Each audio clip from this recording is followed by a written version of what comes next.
ఆత్మతో ఉన్నప్పుడు చనిపోయేటప్పుడు పరమాత్మ కొంచెం చావాలా? లేకపోతే ఒక నామరూపాలతో ఊహించుకొని ఆ అనుభూతిలో ఉండాలా? అది చెప్తారని నా ప్రార్థనండి. ఇది సామాన్యుడికి చెప్పినటువంటిదే. మరణ సమయంలో భగవంతుణ్ణి స్మరిస్తే భగవంతుణ్ణి చేరుకుంటారంటే వీళ్ళు భగవంతుణ్ణి ఎంబడే చేరుకుంటారు కదా. భగవంతుణ్ణి చేరుకోవటానికి అవకాశం ఉన్నటువంటి జన్మ వస్తుంది. ఆ జన్మలో భగవంతుడి వైపుకు బాగా తిరుగుతారు. ఆ జన్మ కానీ ఇంకో జన్మ కానీ.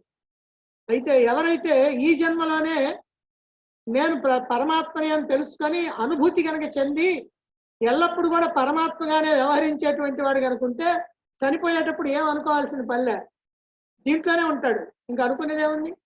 నేను పరమాత్మని కాకపోతే పరమాత్మని అనుకుంటున్నాం, పరమాత్మని అని మర్చిపోయాం కాబట్టి గుర్తు చేసుకుంటున్నాం.